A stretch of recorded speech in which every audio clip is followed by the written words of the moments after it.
क्या हो अगर ये दुनिया असल में खाली हो, मतलब किसी भी स्थायी, एकदम अलग, ठोस चीज से रहित।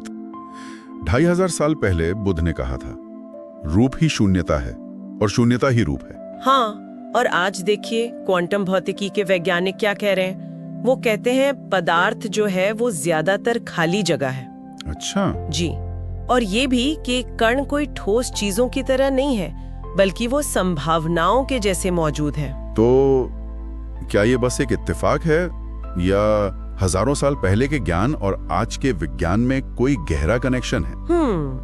ये सवाल तो बहुत दिलचस्प है। चलिए आज इसी गुत्थी को थोड़ा सुलझाने की कोशिश करते हैं।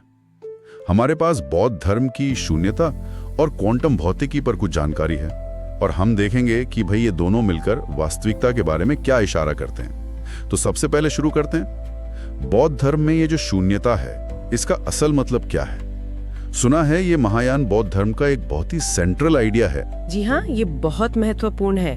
और सबसे पहले ये समझना जरूरी है कि शून्यता का मतलब ये कतई नहीं है कि कुछ भी मौजूद नहीं है या सब कुछ बेकार है, अर्थहीन है। ऐसा बिल्कुल नहीं। तो फिर क्या है?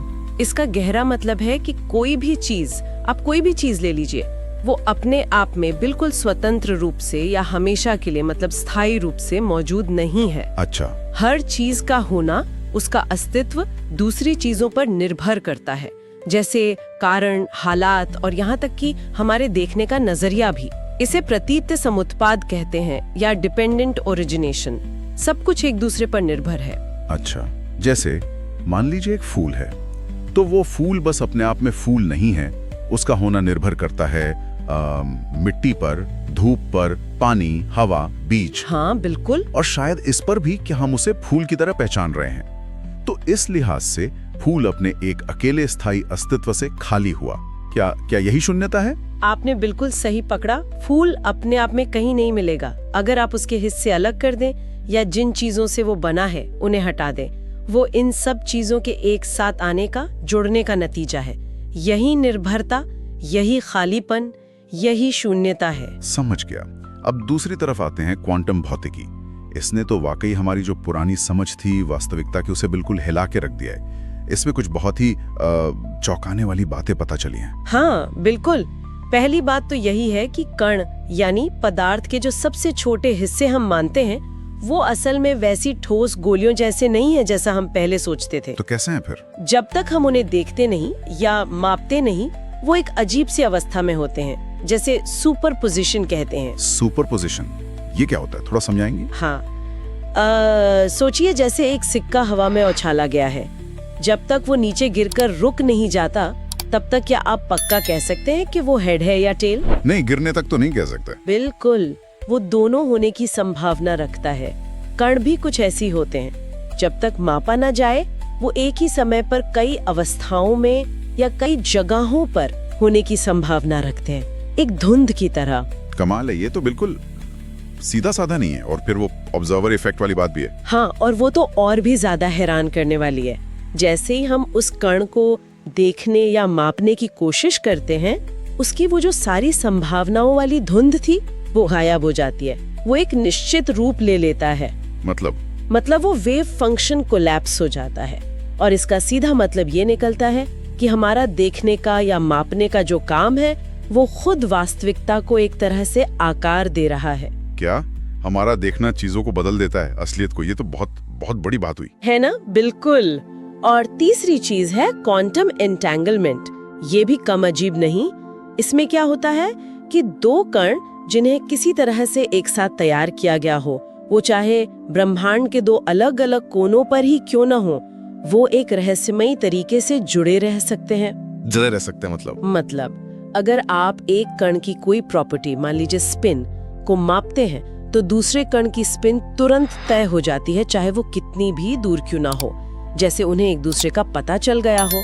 ये दिखाता है कि कण एकदम अलग थलग इकाइयां नहीं है, उनमें एक गहरा जुड़ाव हो सकता है। ये तो विज्ञान कथा जैसा लगता है। और फिर वो बात जो हमने शुरू में कही थी कि एक परमाणु का 99.99999% हिस्सा खाली जगह है। जिस दीवार को हम ठोस समझकर छूते हैं, वो असल में लगभग पूरी की पूरी खाली है। ये सुनकर तो फिर से शून्यता का ही ख्याल आता है ना? भौतिकी में इस खालीपन का क्या मतलब है? हाँ, ये सुनने में बिल्कुल शून्यता जैसा लगता है, पर भौतिकी में इसका मतलब थोड़ा अलग है। वहां ये खालीपन असल में कुछ नहीं वाला खालीपन नहीं है। ये जगह ऊर्जा से और बल क्षेत्रों से भरी हुई है, जैसे इलेक्ट्रोमैग्नेटिक फील्ड। तो ये खाली जगह असल में संभावनाओं और इंटरैक्शंस मतलब अंतःक्रियाओं से भरी हुई है। अच्छा, तो पूरी तरह खाली नहीं है, बस कणों से खाली है। हाँ, कह सकते हैं ये संभावनाओं से भरा हुआ खालीपन है। ठीक है, तो चलिए अब इन दोनों विचारों को, बौद्ध शून्यता और क्वांटम वाली बातें, इनको आमने सामने रखकर देखते हैं। कहाँ पर कुछ समानताएं या गूंज सुनाई देती है? देखिए, कुछ दिलचस्प समानताएं हैं। जैसे बुद्ध का दृष्टिकोण कहता है कि कोई स्वतंत्र, स्थायी स्व या आत्मा जैसी कोई ठोस चीज नहीं है। हमारा जो मैं का एहसास है वो लगातार बदल रहा है, विचारों, भावनाओं, अनुभवों का एक प्रवाह है बस। और क्वांटम भौतिकी क्या कहती है कि कोई ठोस स्थिर कण नहीं है, बस संभावनाओं के बादल हैं, ऊर्जा के क्षेत्र हैं जो लगातार बदल रहे हैं। हाँ, ये तो काफी मिलता जुलता लग रहा है। और देखिए, बौद्ध धर्म कहता है कि सभी चीजें परस्पर निर्भर हैं, कारणों और स्थितियों से उत्पन्न होती हैं। वो प्रतीत समुत्पाद वाली बात। क्वांटम भौतिकी में भी कण अकेले नहीं हैं, वो या तो बड़े ऊर्जा क्षेत्रों मतलब फील्ड्स का हिस्सा हैं, या फिर एंटेंगलमेंट के जरिए एक दूसरे से गहराई से जुड़े हुए हैं। तो दोनों ही नजरिए एक गहरे जुड़ाव और निर्भरता की तरफ इशारा कर रहे हैं। तो एक तरफ वास्तविकता को गतिशील बताया जा रहा है, संबंधों पर आधारित, और दूसरी तरफ संभाव्य यानी प्रोबेबिलिस्टिक और देखने वाले पर निर्भर। क्या ये दोनों बातें कहीं न कहीं चेतना या मन की भूमिका को महत्वपूर्ण बता रही हैं? ये एक बहुत ही गहरा और बड़ा सवाल है। इस पर वैज्ञानिक और दार्शनिक दोनों ही बहुत विचार कर रहे हैं। क्वांटम मैकेनिक्स की व्याख्याओं में ऑब्जर्वर की भूमिका पर बहुत बहस होती है, और बौद्ध धर्म में तो चेतना और वास्तविकता का संबंध केंद्रीय है ही। तो हाँ, दोनों में अवलोकन या चेतना की भूमिका बहुत अहम लगती है। कई बार ऐसा होता है कि लोग ये खालीपन या शून्यता शब्द सुनते हैं तो उन्हें लगता है कि इसका मतलब है सब कुछ बेकार है, निरर्थक है। एक तरह की निराशा या खोखलापन महसूस हो सकता है। क्या बुद्ध का मतलब यही था, भ्रम पैदा करना? नहीं, बिल्कुल नहीं। ये एक बहुत आम गलतफहमी है। बुद्ध ने शून्यता का उपदेश निराशा फैलाने या दुनिया को अर्थहीन बताने के लिए नहीं दिया था। तो फिर क्यों? असल में ये ज्ञान मुक्तिदायक है। जब कोई ये गहराई से समझता है कि भावनाएं स्थायी नहीं है, वो आती जाती रहती हैं, कि हमारा स्व या अहंकार कोई ठोस हमेशा रहने वाली चीज नहीं है, और दुख भी हमेशा टिकने वाला नहीं है, वो भी कारणों से उत्पन्न होता है। हाँ। तो फिर वो इन चीजों से जो हमारा चिपकाव होता है, जो मोह होता है, जो अहंकार होता है, जो डर होता है, उससे मुक्त हो सकता है। ये ज्ञान असल में स्वतंत्रता, करुणा और गहरी समझ का रास्ता खोलता है। मोह कम होता है। अच्छा, तो ये नकारात्मक नहीं बल्कि सकारात्मक चीज है। बिल्कुल। इसी तरह क्वांटम भौतिकी में भी देखिए, ये जो अनिश्चितता है या कणों का निश्चित न होना है, ये कोई कमी या समस्या नहीं है। ये बस ब्रह्मांड के काम करने का तरीका है, उसका एक मौलिक सिद्धांत है। तो दोनों ही मामलों में ये जो सतह पर खालीपन दिखता है, वो असल में अनंत संभावनाओं के लिए जगह बनाता है, एक तरह का खुलापन लाता है। तो आखिर में क्या हम ये कह सकते हैं कि बौद्ध शून्यता और क्वांटम सिद्धांत एक ही चीज बता रहे हैं? नहीं, शायद एक ही चीज कहना ठीक नहीं होगा। वो बिल्कुल एक समान नहीं है। क्यों? देखिए, दोनों के लक्ष्य, तरीके और भाषा अलग अलग है। एक ध्यान और प्रज्ञा से आत्मज्ञान और दुख से मुक्ति का मार्ग दिखाता है, दूसरा गणित और प्रयोगों से बाहरी भौतिक जगत को समझने का एक वैज्ञानिक तरीका है। हाँ, ये बात तो सही है। लेकिन ये दोनों ही हमें सतह के नीचे देखने को मजबूर करते हैं। ये हमें बताते हैं कि वास्तविकता वैसी सीधी सादी नहीं है जैसी हमें ऊपर से दिखती है।